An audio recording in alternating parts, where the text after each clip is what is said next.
गांव रतनपुर। वैसे तो ये बहुत बढ़िया गांव है, लेकिन इस गांव के बारे में एक अफवाह है कि इस गांव में एक भूत रहती है जो गांव के बाहर वाले रास्ते के उस पार रहती है। इस गांव में शाम होते ही जोर जोर से हवा चलती है।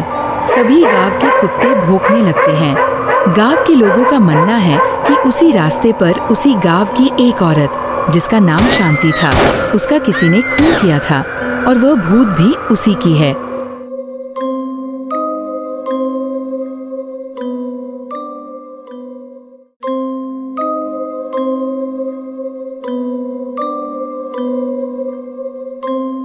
दादी माँ, हम लोग बाहर घूमने जा रहे हैं। बेटा, सूरज ढलने से पहले घर आ जाना और पगडंडी के उस पार मत जाना, वहां जाना मना है। दादी माँ, उधर क्या है? सब वहां जाने से इतना क्यों डरते हैं? 30 साल पहले वही शांति देवी की हत्या हुई थी। अब उसकी आत्मा वही भटकती है, इसी के लिए सभी वहां जाने से डरते हैं। ठीक है दादी, हम उस तरफ नहीं जाएंगे। चल भाई, अब खेलने चले।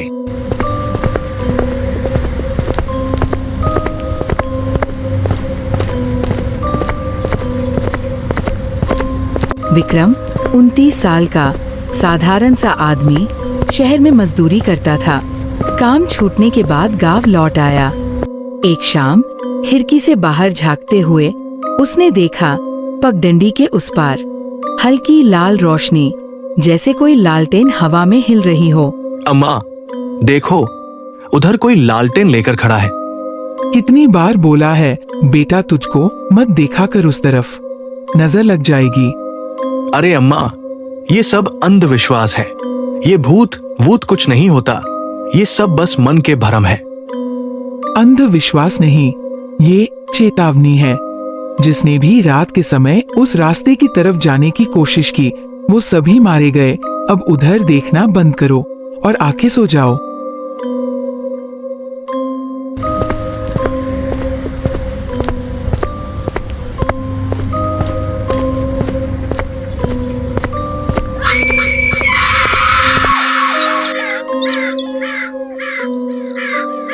अगली सुबह पूरे गांव में शोर मच गया। रामू उसी पगडंडी के पास मरा पड़ा था। सभी गांव के लोग वहां पहुंचते हैं।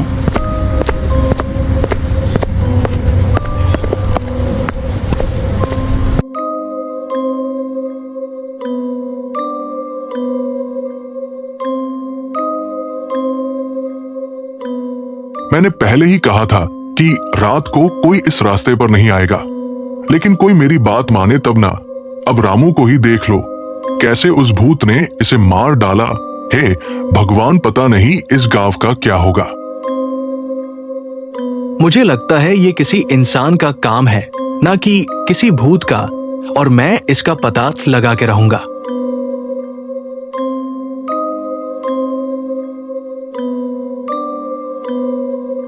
रात का समय था, ठंडी हवा चल रही थी। विक्रम ने फिर वही लाल रोशनी देखी और इस बार विक्रम ने उसका पीछा करने का सोचा।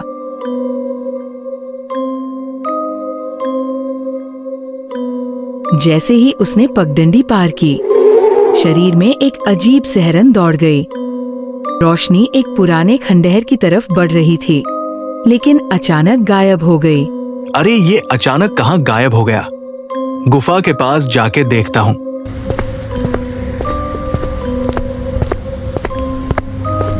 विक्रम झुककर जमीन देखने लगा। अजीब बड़े और तिरछे पैरों के निशान थे, जो किसी इंसान के नहीं लगते थे। अरे ये किस तरह के पैरों के निशान हैं? एक सीधा है तो दूसरा उल्टा। मुझे लगता है ये उस इंसान ने बनाया होगा जो भूत बनकर सबको डरा रहा है। विक्रम अपने घर वापस लौट जाता है।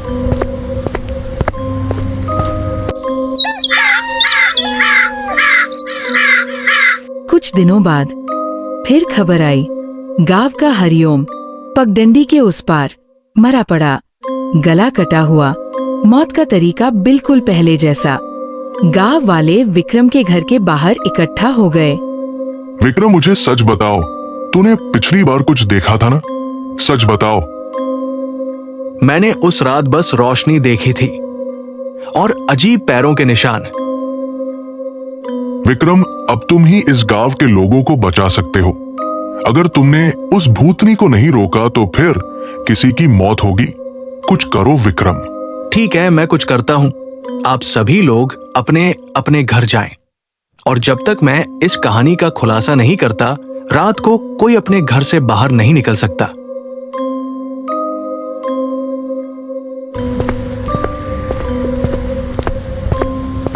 विक्रम गांव के पुराने मास्टर जी के पास पहुंचा। प्रणाम मास्टर जी, मुझे एक बात पूछनी थी आपसे। हाँ विक्रम, पूछो, क्या पूछना था तुमको? मास्टर जी, ये शांति देवी की कहानी सच है क्या? सच है, पर पूरी कहानी किसी को नहीं पता। थोड़ा रुककर उन्होंने धीमे से कहा, उसकी हत्या भूत ने नहीं, इंसान ने की थी। और वो इंसान इसी गांव का था। मास्टर जी से बात करने के बाद विक्रम वापिस चला आता है। विक्रम अपने मन ही मन कुछ सोच रहा होता है। उस रात विक्रम कैमरा लेकर पगडंडी पर गया। पीछे से कदमों की आहट आई। वो मुड़ा, कुछ नहीं था, लेकिन कैमरे की स्क्रीन पर अचानक एक औरत का चेहरा झलक गया। सफेद, फीका, खाली आंखों वाला चेहरा। विक्रम ने घबराकर सांस खींची। कैमरा नीचे गिरा और पत्तों पर हल्की सरसराहट सुनाई दी। अगली रात विक्रम ने जाल बिछाया और छुपकर देखने लगा। आज चाहे कुछ भी हो जाए, मैं पता लगा के रहूंगा कि आखिर कौन है जो भूत बन के सबको डरा रहा है। तभी अंधेरे में लालटेन लेकर एक आदमी आया। वो कोई और नहीं बल्कि गांव का प्रधान था। अच्छा, तो ये बात है, प्रधान जी हैं जो सबको भूत बन के डरा रहे हैं। विक्रम को देखकर प्रधान जी डर गए। अच्छा, तो ये जो पूरे गांव में डर का माहौल बना है, सब तुम्हारे कारण से हो रहा है। हाँ, लोगों को डराकर ये जमीन खाली करवाना चाहता था। यहाँ इसी जमीन के नीचे बहुत सारा सोना छिपा हुआ है। इसी कारण से मैं रोज रात को लोगों को डरा रहा था, ताकि कोई ये सोना को निकाल न ले। तुमको जो करना था तुमने कर लिया। अब जो करना है वो पुलिस करेगी। रुको, मैं अभी पुलिस को फोन करता हूँ। विक्रम थोड़ा आगे जाकर पुलिस को फोन करने लगता है। तभी गांव का प्रधान वहां से भागने की कोशिश करता है। तभी वहां पर एक आत्मा आ जाती है और गांव के प्रधान को जान से मार देती है और फिर गायब हो जाती है। लेकिन वो विक्रम को कुछ नहीं करती। विक्रम बहुत डर जाता है और दौड़ता हुआ गांव की तरफ चला जाता है और विक्रम पुलिस को बुला कर लाता है। पुलिस प्रधान जी की लाश को अच्छे से देखने के बाद बताती है कि विक्रम प्रधान की मौत का कारण हार्ट अटैक है, ना कि कोई भूत या आत्मा। लेकिन विक्रम जानता था जो उसने उस रात देखा वो इंसानी नहीं था। आज भी जब हवा चलती है, पगडंडी के उस पार लालटेन टिमटिमाती है, जैसे किसी नए शिकार का इंतजार हो। कहानी पसंद आई हो तो वीडियो को लाइक करें और चैनल को सब्सक्राइब करें।